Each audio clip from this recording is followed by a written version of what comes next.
कि नहीं भी बात नहीं बनी इस तरह से करके, लेकिन वो गैप नहीं बना और टीचर्स ने इतना अच्छा पढ़ाया। तो मैं ख्वाहिश रखते हुए, अगेन इस तरह की ख्वाहिश मेरी एक और सब्जेक्ट की भी है विच इज क्यूएम। मुझे सबसे ज्यादा पसंद है क्यूएम पढ़ाना, लेकिन जब गैप ना हो और बड़े अच्छे तरीके से ऑलरेडी चल रहा हो तो जरूरत थोड़ी है कि अपने ही कॉलेज में जो है वो दूसरों को वो बंदा वो करे। तो ऐसे में डाटा पढ़ाने की ख्वाहिश थी, क्योंकि मुझे हमेशा एक बोर सब्जेक्ट जो है ना उसको जरा थोड़ा सा इंटरेस्टिंग बनाने का बड़ा शौक है। फाइनल का सस्टेनेबिलिटी इस वक्त इतना गंदा पेपर है, वो पढ़ते हुए भी बच्चों को उल्टियां आ रही होती तो वो उसका बस मकसद यही होता है कि आप जो है वो थोड़ा सा मतलब गैप एरियाज पे काम करें। तो जहां गैप होगा वहां काम करेंगे, लेकिन मेरी ख्वाहिश दुआ ये है कि गैप ना हो। तो कोई बात नहीं, मैं दिल में ये अरमान लिए बैठा रहूंगा कि यार ये बड़ा अच्छा पेपर था, क्योंकि उसमें कई ऐसी चीजें जो उन सब्जेक्ट से निकली हैं जो मैं पढ़ा रहा होता था, और ऊपर से मैंने 3 दफा आईकैप में आईटी का पेपर पास किया हुआ है जो अब है ही नहीं। मैं मॉड्यूल बी में था तो आईकैप ये चाहता था कि बच्चों को आईटी पढ़ाया जाए, जब वो पास कर लिया तो उन्हें लगा नहीं बी में नहीं ये डी में होना चाहिए, मॉड्यूल डी में। 2 चैप्टर ऐड किए, डी में डाल दिया, डी में दोबारा से पढ़ा, पास किया, उन्होंने कहा नहीं ये डी में नहीं मॉड्यूल ई में फाइनल में होना चाहिए। फाइनल में देके पास किया, उन्होंने कहा ये तो होना ही नहीं चाहिए। तो मैंने 3 दफा आईटी का पेपर भी दिया हुआ, और मतलब मुझे थोड़ा सा ये डाटा और ये साइंस और ये बिग डाटा के ऊपर काम, और हम अपने बहुत सारे डाटाबेस में बहुत सारे इस तरह के काम कर रहे होते हैं, तो प्रैक्टिकली मुझे बड़ा मजा आता है वो पेपर पढ़ाते हुए। लेकिन खुशी इस बात की है कि उसमें गैप क्रिएट नहीं हुआ। गम इस बात का है कि हमने परफॉर्मेंस ऑफ कॉन्ट्रैक्ट 1 करना है। ले जी, मामले को एक नेक्स्ट लेवल पे लेके जाते हैं। किताब खामोशी से चुपके चुपके हमें कुछ बताना चाह रही है, लेकिन बेचारी बता नहीं पा रही। तो वक्त आ गया है कि मैं आपको बताऊं कि किताब हमें बताना क्या चाह रही है। This chapter is all about discharge of contract. सिर्फ एक टॉपिक इसमें ऐसा है जो पेमेंट्स का, जो कि मिस अलाइंड है, यहां नहीं होना चाहिए था, वो चैप्टर 7 में डाल देते हैं। लेकिन डिस्चार्ज ऑफ कॉन्ट्रैक्ट ये कॉन्सेप्ट समझना जरूरी होगा।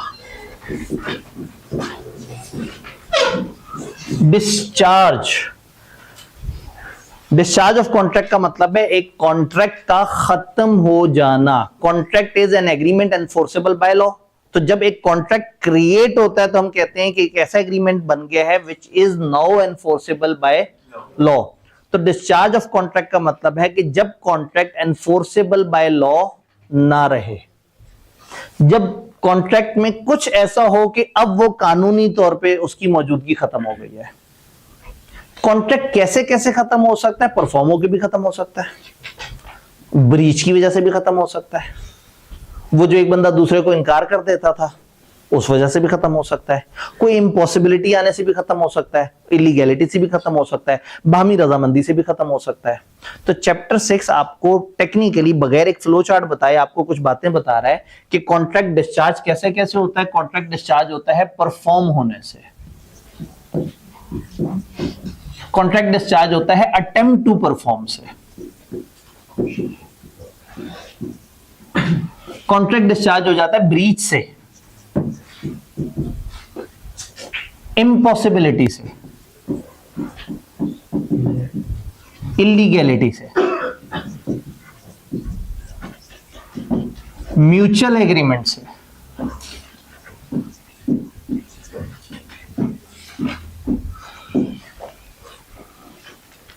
डिस्चार्ज ऑफ कॉन्ट्रैक्ट का मतलब है जब कॉन्ट्रैक्ट की जो टर्म्स हैं वो अब लोगों पे बाइंडिंग ना रहे। अब कॉन्ट्रैक्ट सिर्फ एक कागज का टुकड़ा हो और उसमें कोई लीगैलिटी ना हो। क्यों? क्योंकि वो तो परफॉर्म हो गया। क्यों? क्योंकि वो तो एक बंदे ने अटेम्प्ट किया था परफॉर्म करने का, दूसरे ने इनकार कर दिया, तो अब उसने जब जुर्माने शर्माने वो सब ले लिया तो खत्म हो गई कहानी। क्यों? ब्रीच हो चुकी है। अब ब्रीच हो गई है तो ब्रीच वाली कहानी चलेगी, अब ये कॉन्ट्रैक्ट तो नहीं परफॉर्म होने वाला। इम्पॉसिबल हो गया, किसी वजह से कोई सब्जेक्ट मैटर डिस्ट्रॉय हो गया, कोई और मसला हो गया, तो अब कॉन्ट्रैक्ट परफॉर्म ही नहीं हो सकता।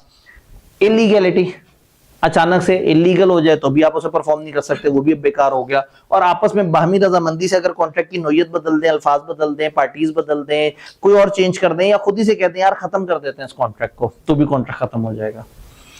तो कॉन्ट्रैक्ट इनमें से किसी भी वजह से खत्म हो सकता है। आप याद करें ब्रीच में लिखा हुआ था कि ब्रीच कहते हैं ऐसा खत्म होने को जहां पे एक बंदे ने धोखा दिया हो, एक बंदे ने परफॉर्म ना किया हो, अनलेस वो वाली जगह हो जहां लॉ ने उसे एक्सक्यूज कर दिया हो।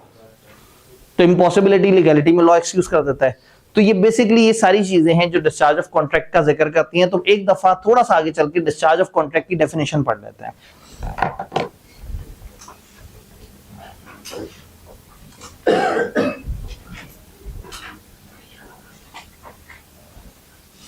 discharge of contract.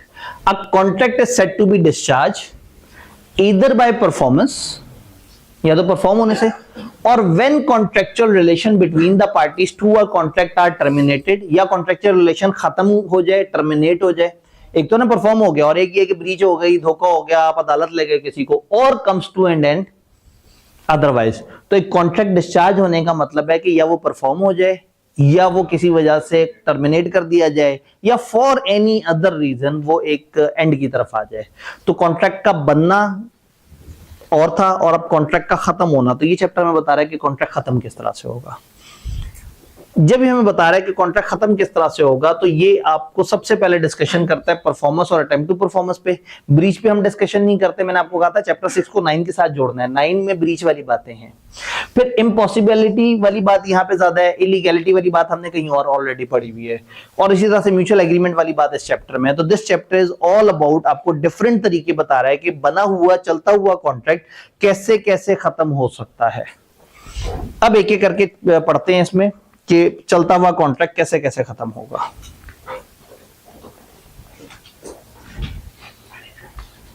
Performance of contract. सबसे पहली बात हमने क्या पढ़ी थी? परफॉर्म या attempt to perform. When contract is performed, a contract is said to have been performed when the parties to contract either perform or offer to perform their respective promises. Contract की performance हम तब count करेंगे जब या तो असल में performance हो गई हो, या एक बंदे ने कम से कम कोशिश की हो कि वो परफॉर्म करे. किताब को लगा आपको बात नहीं समझ आई.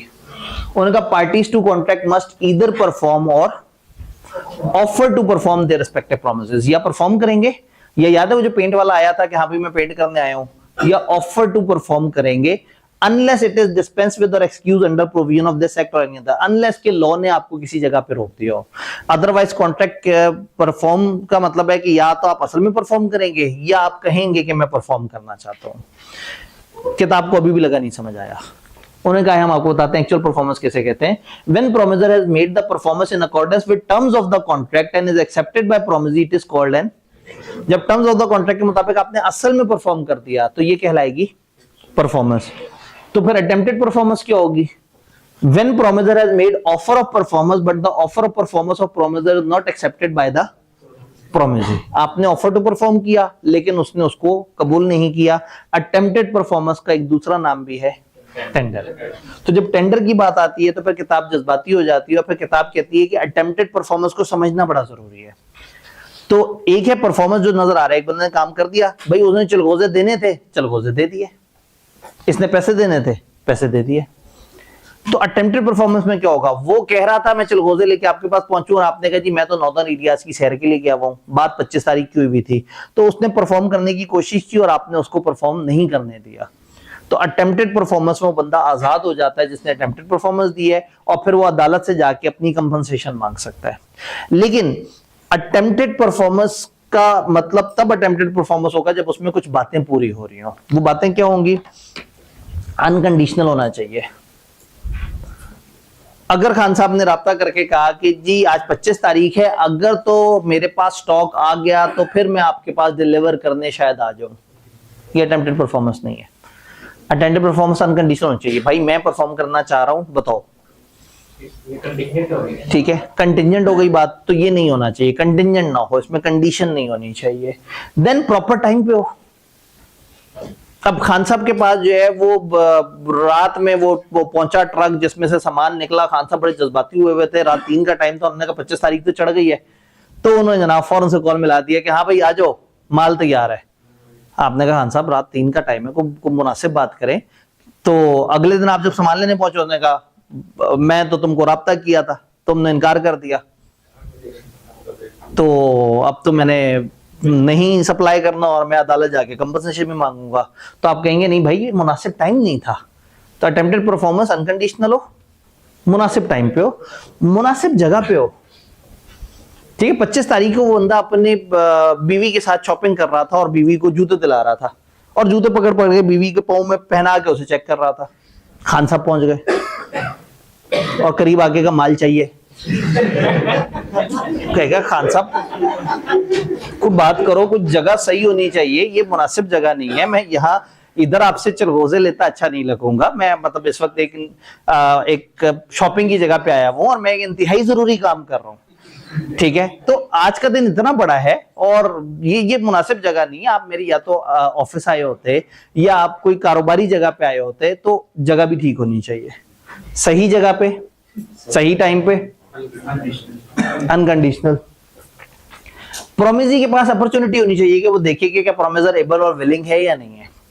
25 तारीख को जो है वो खान साहब ने कहा कि हाँ भाई मैं फिर आपके पास जो है वो चिलगोजे भिजवाने लगा हूं, आप बताएं आप क्या कहते हैं। आपको भी पता है कि खान साहब एमी ब्लफ कर रहे हैं, सामान उनके पास आया कोई नहीं होना।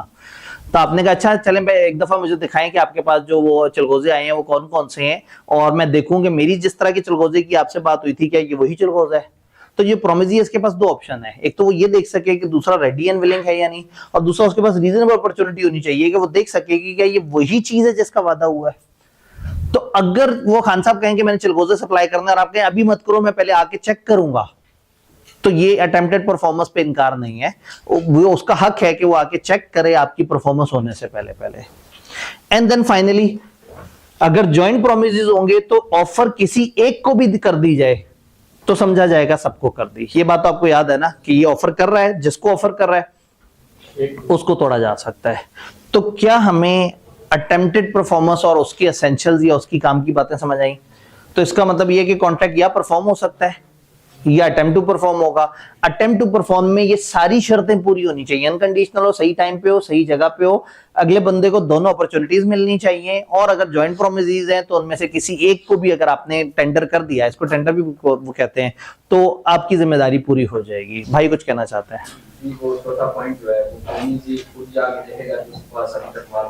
जी अब प्रोमिसी को अगर फर्ज करें ऑलरेडी पता है कि दूसरा बंदा रेडी है ही नहीं, तो इसका मतलब है वो उसे कहेगा नहीं भाई आपके पास तो अभी वो, फॉर एग्जांपल कॉलेज आपसे कहे कि जी हम आपको क्लासें कराएंगे, और आपको पता हो कि जी अभी कॉलेज जो है वो अपनी कंस्ट्रक्शन कर रहा है, अपनी बिल्डिंग बना रहा है, और वो तारीख आ जाए और आपको साफ नजर आ रहा है कि जी इस वक्त विलिंग नहीं है या इस वक्त ये अवेलेबल नहीं है, तो ऐसे में अगर कॉलेज आपको कहे भी कि हम आपको क्लासें कराना चाहते हैं, तो आप कहेंगे नहीं भाई मैंने देख लिया है, आप इस वक्त एबल और विलिंग तो हो ही नहीं, इस वक्त तो वो सिचुएशन ही नहीं है। तो कहने का मतलब है कि अगर एक बंदा इस पोजीशन में नहीं है कि प्रॉमिस परफॉर्म करे और वो ब्लफ कर रहा हो, तो उसको हम लोग अटेम्प्टेड परफॉर्मेंस नहीं काउंट करेंगे।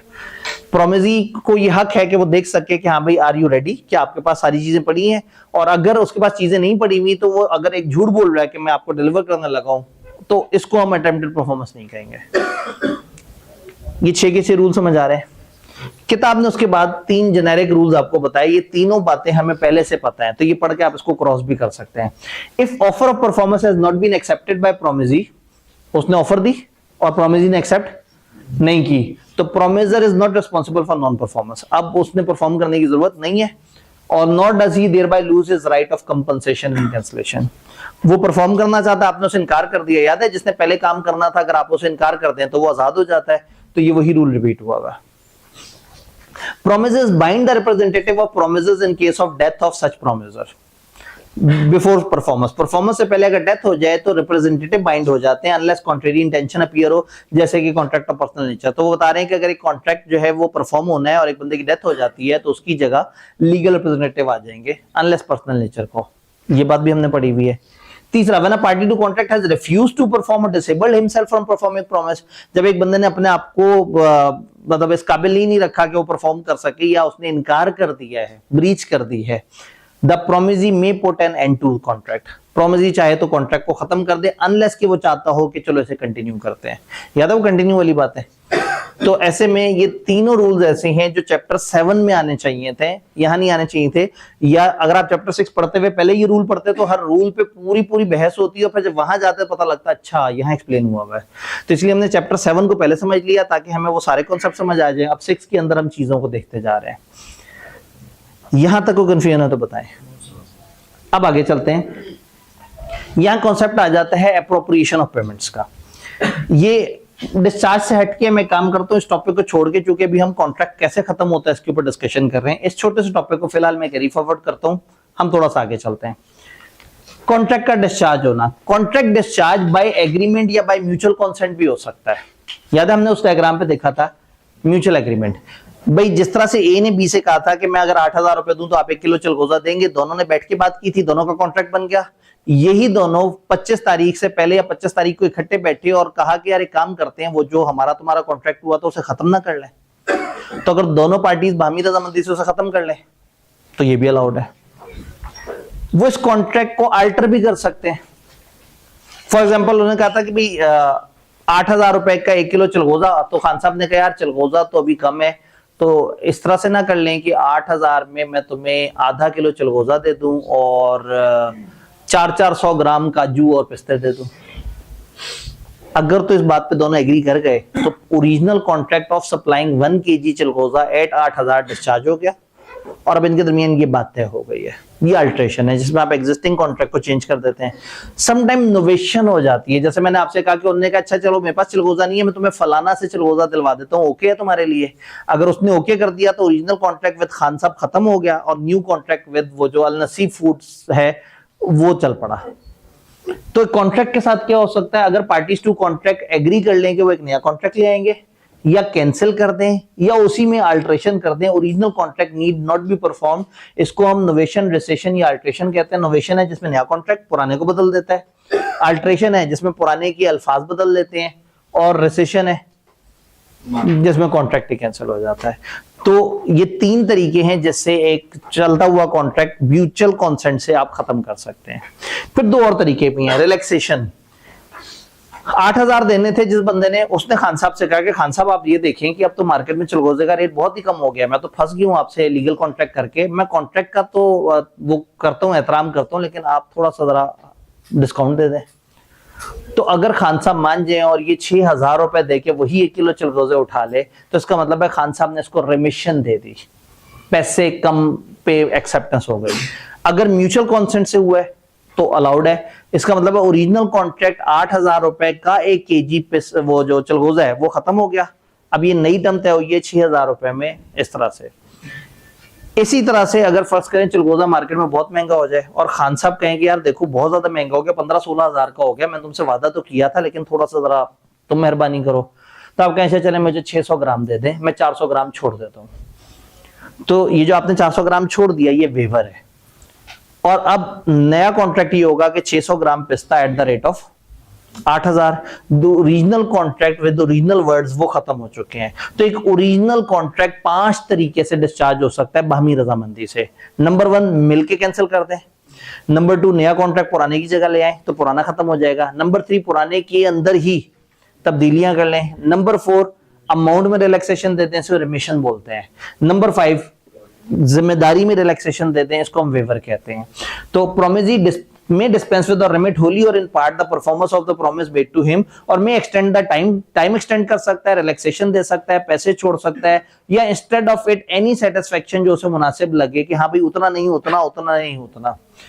तो ये 5 बातें हैं जो मैंने एक ट्यूटर नोट बनाया हुआ है कि novation, rescission, alteration, remission, waiver, इनका क्या मतलब होता है। एक नया कॉन्ट्रैक्ट पुराने की जगह आ जाए, कई दफा पार्टी भी बदल जाती है, रिसेशन कैंसिलेशन हो जाता है, अल्ट्रेशन एग्जिस्टिंग कॉन्ट्रैक्ट के अंदर तब्दीली हो जाती है, रिमिशन कम पैसे मान लिए जाते हैं, और वेवर कोई लीगल राइट छोड़ दिया जाता है।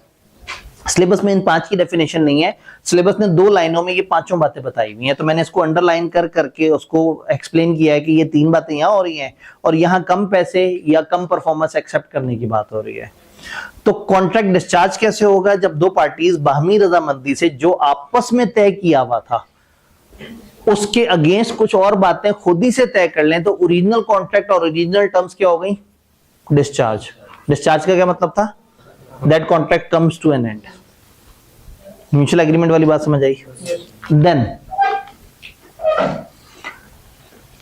Discharge due to promisee, refusal और नेग्लेक्ट। अगर प्रोमिसी आपको रिफ्यूज कर दे, if any promisee neglect or refuse to afford the promisor reasonable facilities for performance, आप परफॉर्म करना चाहते हैं लेकिन वो आपको परफॉर्म करने नहीं दे रहा, आपको रीजनेबल अपॉर्चुनिटी नहीं दे रहा, आप पेंट करना चाह रहे हैं वो घर में घुसने नहीं दे रहा, घर में मेहमान आए हुए हैं, कुछ और रिस्ट्रिक्शन है, तो promisor is excuse by such neglect or refusal as to non performance. अब वो आजाद हो गया, अब उसको परफॉर्म करने की जरूरत नहीं है। ये बात भी हम 2-3 दफा रिपीट कर चुके हुए हैं कि अगर एक बंदा परफॉर्म करना चाहता है और सामने वाला बंदा इनकार कर देता है तो पहला वाला बंदा आजाद हो जाता है, उसको कॉन्ट्रैक्ट परफॉर्म करने की जरूरत नहीं है। यहां तक कोई कंफ्यूजन? अब इम्पॉसिबिलिटी से क्या होता है? एक और फिनोमेना भी है इलीगैलिटी। अगर कॉन्ट्रैक्ट किसी वजह से इलीगल हो गया तो खत्म हो जाएगा। इलीगल क्यों हो जाता है वो बातें हमने पहले पढ़ी हुई हैं, याद है? 5 बातें। उन 5 में से कुछ हो गया तो हम कहेंगे ये इलीगल हो गया। तो अगर एक चलता हुआ कॉन्ट्रैक्ट परफॉर्मेंस से पहले इलीगल हो जाए तो वो खुद ब खुद डिस्चार्ज हो जाएगा, आपकी जिम्मेदारी खत्म, और अब वो एक दूसरे से जो भी कंपनसेशन और जो भी एक दूसरे को बेनिफिट्स वगैरह दिए वापस ले लिए जाएंगे। यहां डिस्चार्ज बाय इम्पॉसिबिलिटी की बात हो रही है। पहली बात, एक ऐसा एग्रीमेंट जिसमें इम्पॉसिबल एक्ट कर रहे हो, ये वैसी वॉइड है। ऐसा एग्रीमेंट विच इज सेइंग क्या हो ये इम्पॉसिबल काम करें, वो वॉइड अब इनिशियो है। और आपको याद होगा वो कंटिंजेंट कॉन्ट्रैक्ट जिसमें शर्त इम्पॉसिबल होती थी वो भी वॉइड होता था। तो इम्पॉसिबिलिटी तो वॉइड है। लेकिन अगर contract valid at the time of formation लेकिन सब्सिक्वेंटली इलीगल या इम्पॉसिबल हो गया ड्यू टू कुछ ऐसा इवेंट जो आपके कंट्रोल में नहीं है, तो कॉन्ट्रैक्ट क्या हो जाएगा? कॉन्ट्रैक्ट वॉइड हो जाएगा। अगर प्रोमिसर ने हाइड की इम्पॉसिबिलिटी, फिर कंपनसेशन देनी पड़ेगी। अगर एक बंदे को पता था इम्पॉसिबिलिटी का, दूसरे को नहीं पता था, और उन्होंने आपस में किया कॉन्ट्रैक्ट, तो एक ने दूसरे के साथ टेक्निकली धोखा किया है। तो जब एक ने दूसरे के साथ धोखा दिया तो दूसरा आजाद हो जाएगा और दूसरा वो कंपनसेशन भी मांग सकता है। लेकिन अगर एक इम्पॉसिबिलिटी है, दो बंदे आपस में कॉन्ट्रैक्ट करें, किसी को नहीं पता था, किसी ने किसी के साथ धोखा नहीं किया, तो कॉन्ट्रैक्ट वॉइड हो जाएगा। वॉइड में और ब्रीच में फर्क होता है। वॉइड का मतलब है कि कॉन्ट्रैक्ट अब इस काबिल ही नहीं है कि वो परफॉर्म हो, वो लीगली उसके अंदर पावर नहीं रही। अब जिसने जिसको जो पैसे दिए हुए हैं, जिसने जिसको जो बेनिफिट दिया हुआ है, वो वापस करना होगा। Every person is bound to restore any benefit received और कंपनसेटेड अर्लियर। जब कॉन्ट्रैक्ट वॉइड हो जाता है तो सबके जिम्मे होता है कि जिस जिसके पास जो बेनिफिट दूसरे से आया हुआ है वो वापस कर दिया जाए। If an agreement is prove void और कॉन्ट्रैक्ट बिकम्स वॉइड, एक एग्रीमेंट वॉइड साबित हो जाए या कॉन्ट्रैक्ट बाद में वॉइड हो जाए, anyone having received any advantage under that is bound to restore it or to make compensation to the person from whom he receive. जिस बंदे से उसे रिसीव किया था उसको वो कंपनसेशन या उसको वो चीज वापस करे। अगर वो चीज वापस कर सकता है और अगर वो चीज बेच के खाकू गया है तो उसके पैसे दे दे। कॉन्ट्रैक्ट इम्पॉसिबल कब होता है? किताब ने कहा 4 चीजों में, 4 सिचुएशन में कॉन्ट्रैक्ट इम्पॉसिबल हो जाता है। इसमें 2 बातें हैं, 4 जगह इम्पॉसिबल हो जाता है और 5 ऐसी जगह जहां इम्पॉसिबल नहीं होता। 4 वो कौन सी जगह जहां इम्पॉसिबल हो जाता है? कि सब्जेक्ट मैटर डिस्ट्रॉय हो जाए। ए ने बी से अगर एक खास किस्म की एक स्पेसिफिक चीज का कॉन्ट्रैक्ट किया है, ए बी को कहता है कि जी ये मेरी ये वाली गाड़ी जो आल्टो गाड़ी है, सफेद रंग की है, जिसका इंजन नंबर ये है, जिसका चेसिस नंबर ये है, जिसका मॉडल ये है, जिसकी मेक फलाना ईयर की है, ये गाड़ी मैं तुम्हें 13 लाख रुपए की बेचूंगा। वो भी मान गया, आपस में तय हो गया। लेकिन गाड़ी जल गई, गाड़ी पे बिजली गिर गई, सैलाब में बह गई, कुछ ऐसा हुआ जिससे सब्जेक्ट मैटर खत्म हो गया। अगर सब्जेक्ट मैटर खत्म हो गया तो क्या अब ये गाड़ी को डिलीवर करना पॉसिबल है? ये इम्पॉसिबल हो गया। तो कॉन्ट्रैक्ट खुद ब खुद खत्म हो जाएगा। तो अगर सब्जेक्ट मैटर डिस्ट्रॉय हो जाए तो फिर कॉन्ट्रैक्ट खत्म हो जाता है। डेथ या पर्सनल इनकैपेसिटी, एक बंदे ने पर्सनल स्किल्स का कॉन्ट्रैक्ट किया था दूसरे के साथ और उस बंदे की डेथ हो गई। अब जब डेथ हो गई तो बच्चे तो पर्सनल स्किल नहीं ना वो कर सकते। एक सर्जन ने एग्रीमेंट किया था कि जी मैं आपका ऑपरेशन करूंगा और सर्जन की डेथ हो गई। तो अब जब वो सर्जन की डेथ हो गई तो अब वो बच्चों तक नहीं जा सकता। तो वो कॉन्ट्रैक्ट जो पर्सनल स्किल्स वाला था वो बंदे की डेथ से क्या हो जाएगा? इम्पॉसिबल हो जाएगा, खत्म हो जाएगा। समटाइम डेथ नहीं होती, समटाइम पर्सनल इनकैपेसिटी हो जाती है। एक बंदे ने दौड़ने का कॉन्ट्रैक्ट किया था, उसकी टांगें टूट गई। एक बंदे ने गाने का कॉन्ट्रैक्ट किया था, उसकी जबान चली गई। एक बंदे ने पेंटिंग करने का वो किया था, उसका हार्ट टूट गया या उसको कोई बीमारी हो गई इस तरह की कि अब वो उस तरह से वो रशा हो गया कि जी उसके हाथ कांप रहे हैं और उससे वो पेंटिंग नहीं हो रही। एक बंदा जिसने जहनी तौर पे एक सॉफ्टवेयर डेवलप करके देना था, उसकी याददाश्त चली गई या कुछ और।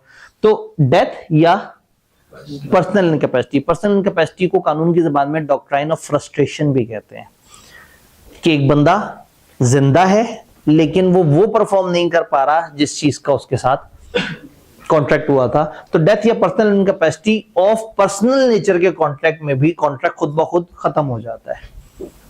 देन वॉर डिक्लेयर होने पे आपको याद होगा, अगर 2 मुल्कों के दरमियान वॉर छिड़ जाए और वो एलियन एनिमी बन जाए तो ऑटोमेटिकली उनके कॉन्ट्रैक्ट या सस्पेंड हो जाते हैं या खत्म हो जाते हैं। तो ये बात भी हमें पहले से पता थी, ये बात भी पता थी। नई बात क्या पड़ी है? अगर सब्जेक्ट मैटर डिस्ट्रॉय हो जाए। दूसरी नई बात क्या है? अगर वो पर्टिकुलर स्टेट ऑफ थिंग जिसकी वजह से कॉन्ट्रैक्ट हो रहा है, अगर वो वजह खत्म हो जाए, वहां कंसिडरेशन तबाह हुई है, यहां ऑब्जेक्ट तबाह हो रहा है। अगर ऑब्जेक्ट ही खत्म हो जाए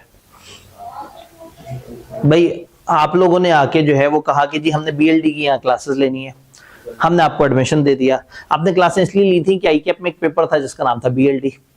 अब हुआ ये कि क्लासें शुरू होने से 2 दिन पहले आईकेएप ने कह दिया जी बीएलडी अब हम खत्म कर रहे हैं, बीएलडी का हम इम्तिहान नहीं लेंगे।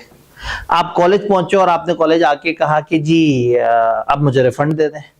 कॉलेज कहेगा जी मेरा आपका तो एग्रीमेंट हो चुका हुआ है, आपने पैसे दिए हुए, अब हमारे हिस्से की परफॉर्मेंस का टाइम है और हमने तो इनकार नहीं किया, हमारा टीचर जिंदा भी है, क्लासरूम भी मौजूद है, किताबें भी मौजूद है, हम तो पढ़ाएंगे। लेकिन आप अपनी जानकारी के लिए थोड़ी पढ़ रहे थे, आप अपना नॉलेज बढ़ाने के लिए थोड़ी पढ़ रहे थे, आप किस वजह से कॉन्ट्रैक्ट में एंटर हो रहे थे? आईकेएप पेपर ले रहा है, तो जब आईकेएप ने वो पेपर ही खत्म कर दिया तो आपकी वो वजह ही खत्म हो गई। आप कहेंगे भाई कॉन्ट्रैक्ट एक्ट के मुताबिक इस वक्त इम्पॉसिबल हो गया, that particular state of thing which forms basis of contract ceases to exist और अकर, वो वजह ही खत्म हो गई है। इसकी एक आसान एग्जांपल होती है कि इतवार बाजार, गवर्नमेंट हर इतवार बड़े जोशो खरोश से इतवार बाजार लगाती है। तो एक बंदे ने जुम्मे वाले दिन कॉन्ट्रैक्ट किया किसी के साथ कि जी परसों इतवार को यहाँ पे मैं एक स्टॉल लगाऊंगा और इसका किराया मैं आपको 30,000 रुपए दे दूंगा, और तय हो गया। उसने 30,000 रुपए दिया इसलिए कि उसने इतवार वाले दिन वहां स्टॉल लगाना था। हुआ ये कि गवर्नमेंट ने हफ्ते की रात मौसम को देख के और कहा कि इस इतवार हम इतवार बाजार नहीं लगाएंगे। स्टॉल भी मौजूद है, स्टॉल देने वाला भी मौजूद है, स्टॉल लेने वाला भी मौजूद है, तो इम्पॉसिबल हो गया। क्यों? वो वजह खत्म हो गई ना। वो वहां स्टॉल एक खाली ग्राउंड में बिला वजह स्टॉल तो नहीं ना लगाएगा, वो इसलिए लगा रहा था कि वहां पे इतवार बाजार था। तो ऐसे में समटाइम दिस इज गुड कि आप कॉन्ट्रैक्ट करते वक्त वजह बता दें अगले बंदे को, ये मैं कॉन्ट्रैक्ट में एंटर इसलिए हो रहा हूँ कि मेरा ये पर्पज है। ये वजह एक्सप्रेस भी हो सकती है, इम्प्लाइड भी। भाई आपने हमें कभी भी ना बताया हो कि आप आईकेएप की वजह से एडमिशन ले रहे हैं, तो भी हमें पता है कि हमारे पास आने वाले क्यों एडमिशन लेते हैं, आईकेएप का पेपर देना है। तो अगर वो वजह खत्म हो जाए, तो अगर सब्जेक्ट मैटर खत्म हो जाए, कॉन्ट्रैक्ट करने की वजह खत्म हो जाए, डेथ या पर्सनल इनकैपेसिटी हो जाए, डिक्लेरेशन ऑफ वॉर हो जाए। भाई ने ब्रेक में जो है वो एग्जांपल पूछी थी कि वो जी अगर ड्राई फ्रूट हो और ड्राई फ्रूट जो है वो हमने 14 फरवरी को डिलीवर करना हो, अब आपने जिसे डिलीवर करना हो बंदा ही मर जाए। ड्राई फ्रूट भी मौजूद है, खानसा भी मौजूद है, पैसे भी मौजूद है, वजह खत्म हो गई। तो if that particular state of thing which forms the basis of contract, जो जिसकी वजह से आप कॉन्ट्रैक्ट में एंटर हो रहे हैं, अगर वो वजह ही खत्म हो जाए तो फिर कॉन्ट्रैक्ट इम्पॉसिबल हो जाएगा। क्या ये बात समझ आई? 4 केसेस में कॉन्ट्रैक्ट इम्पॉसिबल हो जाएगा, लेकिन 5 केसेस में कॉन्ट्रैक्ट इम्पॉसिबल नहीं होगा। आप कहेंगे ये तो 4 है, वो 5वां नीचे बेचारा, उसकी जगह नहीं बन रही थी। तो 5 ऐसी सिचुएशन है जहां कॉन्ट्रैक्ट डिफिकल्ट हुआ, इम्पॉसिबल नहीं हुआ। डिफिकल्टी में और इम्पॉसिबिलिटी में फर्क है। इम्पॉसिबिलिटी का मतलब क्या होता है? एक काम हो सकता ही नहीं, और डिफिकल्टी, ठीक है। मैं आपसे कहूं कि जी आखिरी महीना आ गया, आप एक पेपर दे रहे थे, काम करें 4 पेपर उठा के दे दें, आप कहेंगे सर बड़ी इम्पॉसिबल सी बात कर रहे हैं। तो क्या ये इम्पॉसिबल है या इम्पॉसिबल सी बात है? ये इम्पॉसिबल जैसी दिख रही है, लेकिन ये इम्पॉसिबल नहीं है। ये भी पॉसिबल हो सकती है बहुत शदीद मेहनत और एक्स्ट्रा ऑर्डिनरी फोकस के साथ। तो अगेन, अगर कॉन्ट्रैक्ट डिफिकल्ट हो जाए, बहुत ज्यादा कॉस्टली हो जाए, लेस बेनिफिशियल हो जाए, तो फिर क्या होगा? कॉन्ट्रैक्ट इम्पॉसिबल नहीं होगा। अगर खान साहब कहें कि यार बस तुमसे बात करके मैं तो फंस गया, अब तो चलगोजे मिल ही नहीं रहे, वो कहेंगे जी वो आपका मसला है। क्या दुनिया में चलगोजे खत्म हुए? नहीं। उन्होंने कहा स्पेन से मंगवाने पड़ेंगे। हम मंगवाए, मेरी तो आपसे बात हुई है ना। ये आप कहें दुनिया में चलगोजे आना ही बंद हो गए हैं, तो फिर तो इम्पॉसिबल हो जाए। अब आपके लिए डिफिकल्ट हुआ, आपको पाकिस्तान में नहीं मिल रहा, आपने कॉन्ट्रैक्ट करते वक्त सोचना था ना मुझे तो चलगोजे चाहिए। अब अगर मुश्किल हो गया है तो भी आपने मुझे चलगोजे अरेंज करके देने हैं। तो अगर कॉन्ट्रैक्ट मुश्किल हो जाए तो उसको इम्पॉसिबल नहीं काउंट करना। कॉन्ट्रैक्ट कमर्शियली अनवाइबल हो जाए, लॉस में चला जाए, उनको चलगोजे 20,000 के मिल रहे हैं और हमसे 8,000 का तय करके बैठे हुए हैं, तो भी हमारा तय हुआ था, हमने कॉन्ट्रैक्ट किया ही इसलिए था कि हम अपना रेट फिक्स कर लें, तो अब उनको वो चलगोजे सप्लाई करने पड़ेंगे। इन दोनों में फर्क है। वहां मुश्किल हो जाता है, लेस बेनिफिशियल हो जाता है, प्रॉफिट कम हो जाता है, यहां आप लॉस में चले जाते हैं। तो ये सिचुएशन हो या ये सिचुएशन हो, कॉन्ट्रैक्ट डिफिकल्ट हुआ, इम्पॉसिबल नहीं हुआ। वो किसी थर्ड पर्सन पर रिलाई कर रहे थे, वो डिफॉल्ट कर गया। खान साहब ने कहा यार असल बात ये है कि मैंने तो अल नसीब फूड वालों से लेके देना था, उनके पास भी चलगोजा खत्म हो गया है। तो मैं कहूंगा जी आपने मुझे तो नहीं बताया था ना ये वाली बात, अगर बता देते, वो याद है स्पेशल डैमेजेस, पहले से पता हो तो, अब मुझे नहीं पता तो जिस मर्जी पे रिलाई कर रहे हैं। तो अगर आपने एक दर्जी को सूट दिया सिलने के लिए कि ये ईद पे चाहिए, अब अगेन बोले या ना बोले, टाइम एसेंस है। अब अगर चांद रात को कहे 3 दिन बाद आपको सूट दे दूंगा तो गलत हो जाएगा ना। तो ये तो नेचर इस तरह से। तो अब अगर वो चांद रात पे आप उसके पास जाके कहेंगे भाई अब तो सूट दे दो, वो कहे जी वो असल बात ये है कि मैंने एक और बंदे को दिया था सिलने के लिए, वो फ्रॉड कर गया मेरे साथ। तो आप कहेंगे ये मेरा मसला नहीं है, मुझे वो सूट चाहिए, नहीं तो मुझे उतनी कंपनसेशन दो कि मैं मार्केट से जाके सूट खरीद सकूं। अगर एक थर्ड पर्सन पे वो रिलाई कर रहा है और थर्ड पर्सन ने डिफॉल्ट कर दिया तो भी कॉन्ट्रैक्ट डिफिकल्ट हुआ है, इम्पॉसिबल नहीं हुआ। पार्शियल इम्पॉसिबिलिटी हो जाए कुछ ऑब्जेक्ट्स में, वही वाली बात, अगर हम सेग्रीगेट कर सकते हैं, कॉन्ट्रैक्ट में 5-6 चीजें सप्लाई होनी थी और उनके अलग अलग पैसे तय हुए हुए, तो उनमें से एक चीज अब नहीं आ रही लेकिन बाकी मौजूद है और बाकियों के पैसे तय हो सकते हैं। तो अगर सेग्रीगेटेबल है तो उससे कॉन्ट्रैक्ट पूरा का पूरा खत्म नहीं होगा, लेकिन अगर वो सेग्रीगेट नहीं कर सकते तो फिर पूरा कॉन्ट्रैक्ट खत्म हो जाएगा। याद है इलीगैलिटी में भी बात थी, तो इम्पॉसिबिलिटी में भी बात। देन हड़तालें, धरने, हंगामे, सिविल डिस्टर्बेंस और इस तरह की चीजों से कॉन्ट्रैक्ट खुद ब खुद खत्म नहीं होता। यानी आप ये नहीं कहेंगे कि जी इस वक्त तो बहुत शोर शराबा है, इस वक्त तो सिविल डिस्टर्बेंस चल रही है, इस वक्त तो मुल्क गिर तहरीक चल रही है।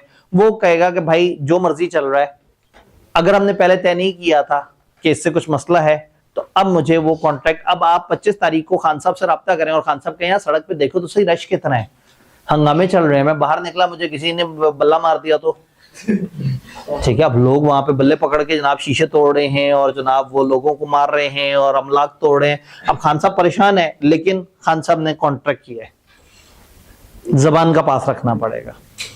तो ऐसे में कोई भी स्ट्राइक, लॉकआउट या सिविल डिस्टर्बेंस से कॉन्ट्रैक्ट खुद ब खुद खत्म नहीं होगा। पार्टीज ने अगर पहले से तय किया हुआ था कि अगर कोई हड़ताल हो गई तो कॉन्ट्रैक्ट खत्म, तो वो और बात है।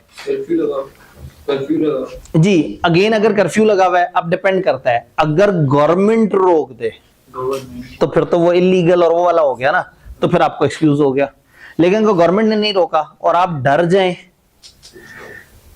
तो वो फिर डिफिकल्ट और इम्पॉसिबल में फर्क है। 5 केसेस में कॉन्ट्रैक्ट डिफिकल्ट होता है, 4 में इम्पॉसिबल होता है। सब्जेक्ट मैटर खत्म हो जाए, बंदा खत्म हो जाए, लड़ाई चल पड़े या वजह खत्म हो जाए। और 5 केसेस में कॉन्ट्रैक्ट इम्पॉसिबल नहीं होता। तो ये क्राइमिंग के पॉइंट ऑफ व्यू से भी ये दोनों लिस्ट इंपॉर्टेंट है कि क्या कब कॉन्ट्रैक्ट इम्पॉसिबल हो जाता है और कब इम्पॉसिबल नहीं होता। तो 5 केसेस डिफिकल्ट हो जाए, लेस बेनिफिशियल हो जाए, नुकसानदेह हो जाए, किसी थर्ड पर्सन पर रिलाई कर रहे थे वो भाग जाए, पार्शियल इम्पॉसिबिलिटी हो जाए, स्ट्राइक, लॉकआउट या सिविल डिस्टर्बेंस वगैरह हो जाए, तो कॉन्ट्रैक्ट खत्म हो जाता है, तो खत्म नहीं होता इनसे। जब वॉइडेबल कॉन्ट्रैक्ट को आप कैंसिल करते हैं तो क्या होता है? Cancellation of voidable contract may be communicated in same manner with same rule as apply to communication और रेवोकेशन ऑफ प्रपोजल। जब एक बंदा कैंसिल करता है वॉइडेबल कॉन्ट्रैक्ट तो अदर पार्टी को परफॉर्म करने की कोई जरूरत नहीं है, और जिसने कैंसिल किया है अगर उसने कोई बेनिफिट लिया हुआ है तो वो बेनिफिट भी उसे वापस करना पड़ेगा। ये बात भी किताब ने कई दफा बता दी है। तो जो रूल हमारे रह गए that is appropriation of payment. Again इसका डिस्चार्ज ऑफ कॉन्ट्रैक्ट से नहीं, डिस्चार्ज ऑफ पेमेंट से ताल्लुक है। इसमें क्या होता है? एप्रोप्रिएशन ऑफ पेमेंट किसे कहते हैं? Appropriation of payments mean allocation of payment. अब टैक्स के अंदर वर्ड एप्रोप्रिएशन और एलोकेशन का मतलब अलग अलग होते हैं, लेकिन लॉ को कोई मसला नहीं है। पेमेंट की एप्रोप्रिएशन का मतलब है एलोकेशन ऑफ पेमेंट। कब? जब एक बंदे ने दूसरे के बहुत सारे पैसे देने हो तो वो उसको कैसे कैसे एलोकेट करे, इससे एप्रोप्रिएशन ऑफ पेमेंट हो जाती है। फॉर एग्जाम्पल एक बंदा था मिस्टर मासूम स्टूडेंट, और फॉर एग्जाम्पल दूसरी तरफ पार्टी थी मिस्टर जालिम कॉलेज।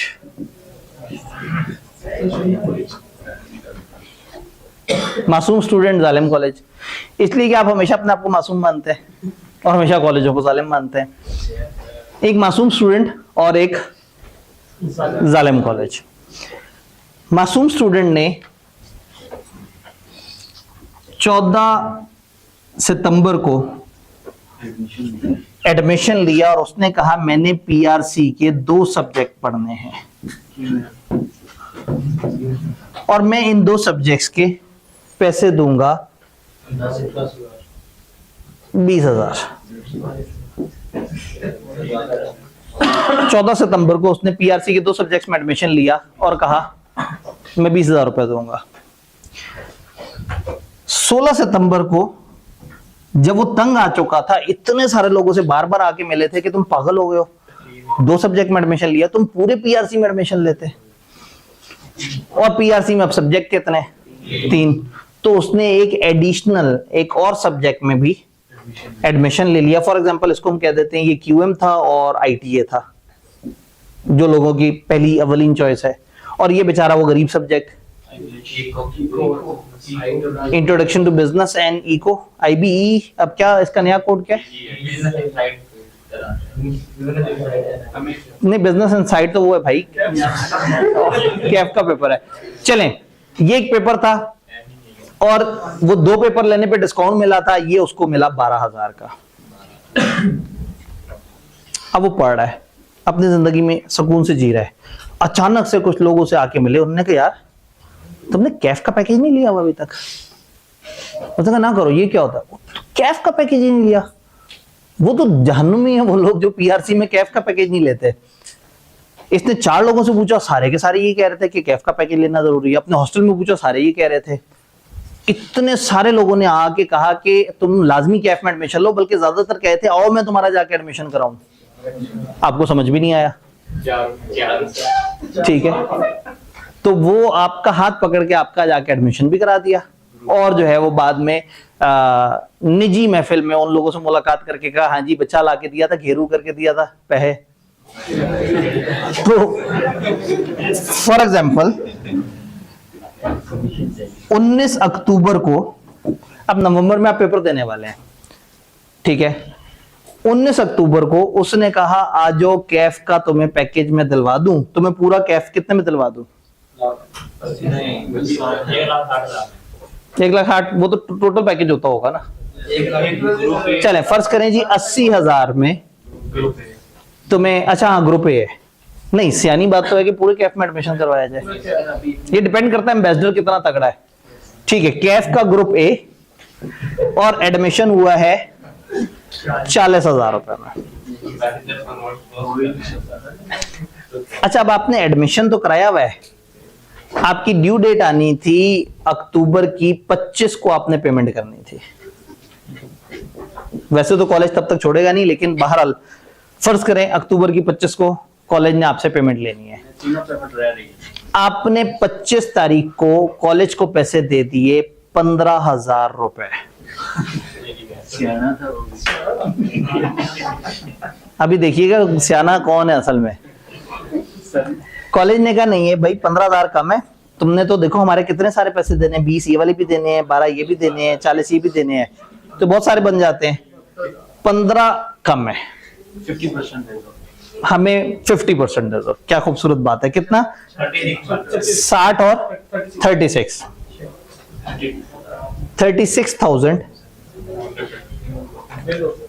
वो कर लिए, 36,000 दिए। फिर इसको एक समझदार बच्चा मिला, उसने कहा यार एम्बेसडर्स के हत्थे चढ़ गए, पागल हो तुम। वो पीआरसी में कैफ में कौन एडमिशन लेता है? उस कॉलेज का पीआरसी चलता है, कैफ तो पड़ोस में अच्छा है। पड़ोस वालों के देखो मेरिट पे मेरिट सर्टिफिकेट आ रहे हैं, कभी लॉ में मेरिट आ रहा है, कभी अकाउंटिंग में मेरिट आ रहा है, कभी ये ऐसे हो रहा है वैसे हो रहा है। तो यार कैफ में नहीं, कॉलेजों के झांसे में आना होता है। वो बेचारे शरीफ लोग हैं, उनको मार्केटिंग नहीं आती, तो जो इधर तुमने जो है वो डील कर ली, बच्चा अकलमंद हो गया।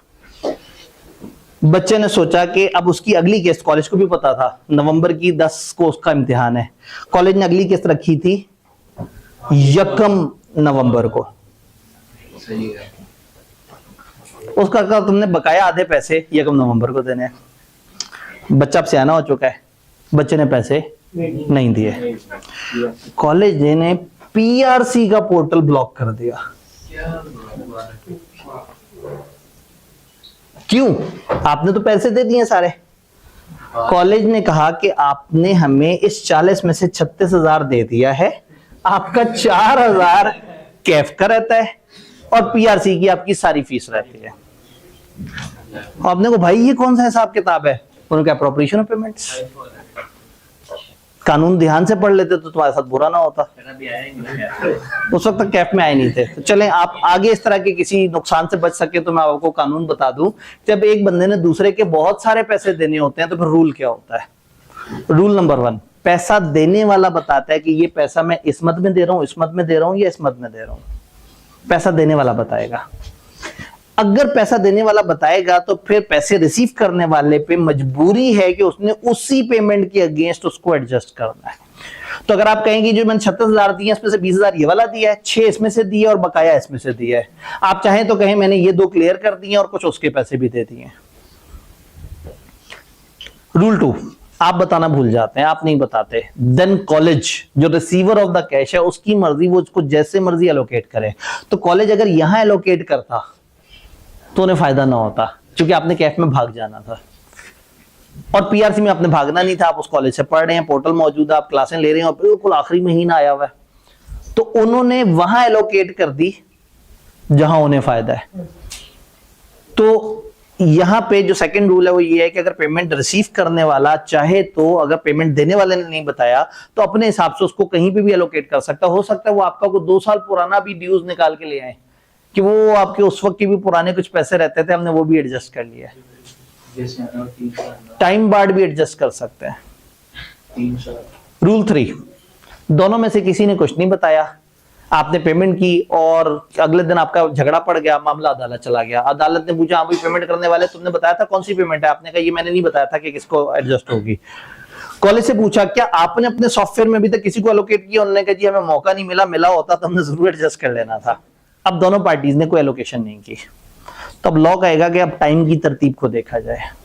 सबसे पहले ये था, ये टेको, फिर ये था, ये टेको, ये 32,000 हो गए, और जो 4,000 है वो यहां एडजस्ट होंगे स्ट्रिक्टली टाइम बेसिस।